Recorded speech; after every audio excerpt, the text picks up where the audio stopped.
L'éditorial. Nouvelle dimension, nouveau calcul autour de la crise haïtienne. Pour paraphraser un vieux slogan, si l'ONU le dit, c'est vrai. Repris par l'agence haïtienne Gazette Haïti, la dernière hausse de saisie d'armes à feu, ainsi que les rapports des services de renseignement et d'application de la loi, suggèrent que le trafic d'armes à feu entre Haïti et l'extérieur, principalement les États-Unis, est en augmentation, selon l'Office des Nations Unies contre la drogue et le crime organisé, ONUDC, dans un rapport publié le vendredi 3 mars 2023 à Vienne.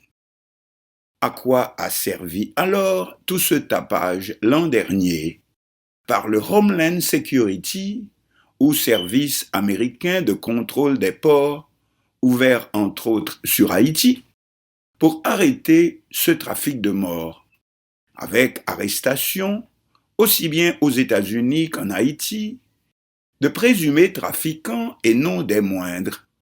À quoi tout cela a-t-il servi si rien n'a changé et que c'est aujourd'hui même pire? Plusieurs des personnes appréhendées se trouvent toujours en prison en Haïti. Mais le rapport onusien poursuit. La plupart des armes à feu et munitions en Haïti proviennent des États-Unis et en particulier de Floride. Les armes de poing vendues entre 400 et 500 $ dans les points de vente légaux aux États-Unis peuvent être revendues jusqu'à 10 000 $ en Haïti. Les fusils de plus grande puissance comme les AK-47, les AR-15 et les fusils d'assaut Galil sont généralement plus demandés par les gangs, ce qui entraîne des prix très élevés. Un marché aussi juteux ne demeure pas très longtemps avant de contourner les mesures mises en place, voire quand il s'agit de puissants milieux d'affaires dans un pays où le trafic d'armes reste un domaine interdit au gouvernement américain lui-même. Impuissance de ce dernier à interdire la vente des mêmes armes de gros calibre qui font aussi des massacres, jusque dans les classes élémentaires ici, aux États-Unis, comme on sait. Comme note le nouveau rapport de l'Office de l'ONU contre la drogue et le crime en date de ce 3 mars, aussitôt en Haïti, les kidnappings, meurtres à la chaîne et persécutions contre la population remontent en flèche, comme tous le constatent. Par conséquent, non seulement les États-Unis refusent de nous venir en aide militairement, comme l'ont sollicité auprès d'eux le gouvernement haïtien ainsi que les organisations des Nations Unies et des États américains OEA, mais ce sont eux aussi, les États-Unis, qui alimentent le feu, et chaque jour, toujours plus. Comme note le rapport de l'ONUDC, les homicides montent en flèche, tandis que les enlèvements sont passés de 78 en 2019 à près de 1400 en 2022.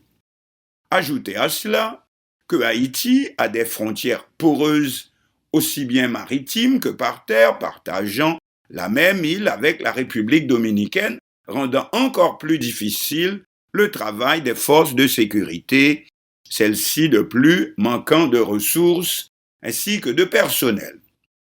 Cependant, vu le prix de cet arsenal, jusqu'à 10 000 $ américains pour un fusil d'assaut, et la débauche que semblent en faire les gangs, qui sont descendus depuis la semaine dernière directement en ville, poursuivant les parents conduisant leurs enfants à l'école, vous me direz, mais qui paie? Est-ce avec le nombre vertigineux d'enlèvements enregistrés ces derniers jours, comme relève l'ONU dans ce nouveau rapport? Certains commentateurs locaux affirment, avec chaque jour plus de conviction, que les gangs ont une complicité avec le pouvoir en place. Or, me direz-vous, les policiers sont également tués. La semaine passée, le commissaire de police de la capitale a été blessé. et des fonctionnaires de l'État comptent de plus en plus aussi parmi les victimes d'enlèvement. Cependant, Haïti est aussi un point de passage de la drogue. Vu la liberté totale dont ils disposent de plus en plus, les chefs de gang ne doivent pas s'en priver. Pas étonnant que c'est dans ce but, et non point pour contrer leurs exactions contre la population, que des navires de la Marine nationale canadienne ont été placés en face de nos côtes. Lors du coup d'État militaire de 1991 qui renversa le président Aristide, avait couru une rumeur, à savoir que l'International, qui lors avait mis aussi, vous vous en souvenez, pas moins de 3 ans avant de réagir, avait en sous-main conclu un deal avec les auteurs du coup, selon lequel ils pouvaient faire passer de la cocaïne pendant un certain nombre de mois sans être dérangés. Et oui, qui sait? Or, la situation actuelle commence beaucoup aussi à ressembler à celle qui avait émané du coup d'État militaire de 1991. En effet, les gangs, depuis un peu plus d'une semaine, ont changé ouvertement de stratégie pour descendre chaque jour exercer leurs crimes directement dans les rues de la capitale, jetant toute la population dans une fuite éperdue, et sans que cela paraisse déranger en rien le pouvoir en place, en même temps provoquant une situation d'extrême panique qui ressemble fort à une nouvelle stratégie pour jeter la population dans un état de déstabilisation sans précédent, et cela fait penser à une expression qui n'était pas encore utilisée chez nous, une guerre de basse intensité, c'est-à-dire l'utilisation pas seulement des armes, mais aussi la contrainte psychologique pour amener une population à accepter une éventualité donnée, mais dont elle ignore encore jusque-là